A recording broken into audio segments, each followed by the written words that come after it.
বেআইনিভাবে দখল করা ফুটপাত মুক্ত করতে অল আউট অভিযানে নেমেছে নবান্ন। বৃহস্পতিবারও রাজ্যের একাধিক স্থানে চলল উচ্ছেদ অভিযান। দক্ষিণ চব্বিশ পরগনার সোনারপুর বাজার এলাকায় উচ্ছেদ অভিযানের সময় বাধা দেন মহিলাদের একাংশ। এ নিয়ে তৈরি হয় উত্তেজনা।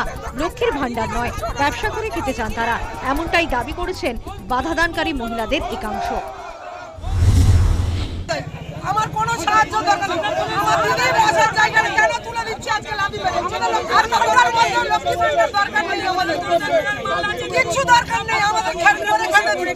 দিদি আমাদের ছোট ছোট বাচ্চা আছে বাড়িতে, শ্বশুর শাশুড়ি আছে, কি করে খাবো? আমি না করতে পারি না, আমরা কি করে খাবো? তার জন্য তো দিদিকে ভোট দিয়েছিলাম। আর দিদি কেন আমাদের পাশে লাঠি মারবে? আমি শাশুড়িগঞ্জ, আমার বাজারে এখানে দোকান আছে, আমার বাজারে এখানে দোকান আছে।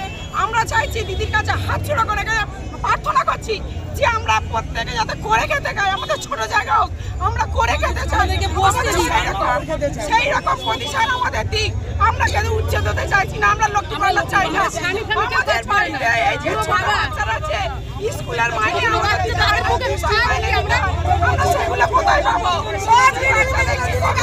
আমার স্বামী সব বন্ধ। উচ্ছেদ অভিযান চলে গড়িয়া বাজার এলাকায়। প্রশাসনের উদ্যোগকে স্বাগত জানিয়েছেন সাধারণ মানুষ। এর ফলে মানুষের যাতায়াতের সুবিধে হবে বলেও মনে করছেন তারা। ব্যবসা করা, ওরা খাওয়ার ওদের জায়গা, কিন্তু তার চেয়েও খারাপ অবস্থা এই অটো ব্যবস্থা। এইটাকে ঠিক করা দরকার। অটো ব্যবস্থা, রাস্তায় তার ঝোলা, এগুলো পরিবর্তন। রোড যাতায়াত করে রাস্তা দিয়ে কোথা দিয়ে এবার যে ফুটপাত দখলমুক্ত হলো, এখন তো অনেকটা সুবিধা হবে, অনেক সুবিধা হবে, নিশ্চয়ই সুবিধা হবে।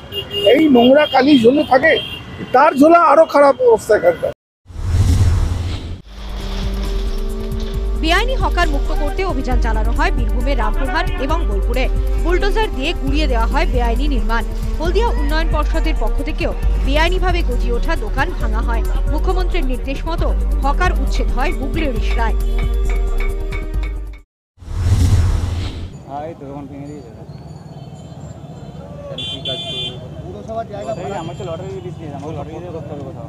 কত টাকা করে ভাড়া দিতে? পার ডে 50 টাকা। পৌরসভার দখল করা জায়গা ভাড়া দিতে হচ্ছে, কি নাম জানি না। উনি মানে এটা যার জায়গা যেদিন আগে থাকতো এই জায়গাটায়, উনি আমাকে বলেছিল 50 টাকা করে পার ডে দিতে।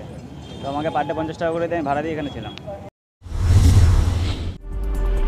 ফুটপাত দখলমুক্ত করতে অভিযান চালানো হয় উত্তর দিনাজপুরের রায়গঞ্জে। হকার নয়, স্থায়ী দোকানদারদের দখলে রায়গঞ্জের ফুটপাত, এমনই অভিযোগ উঠেছে। উপনির্বাচনের পরে প্রয়োজনীয় পদক্ষেপ নেওয়া হবে বলে জানানো হয় রায়গঞ্জ পুরসভার পক্ষ থেকে। News time.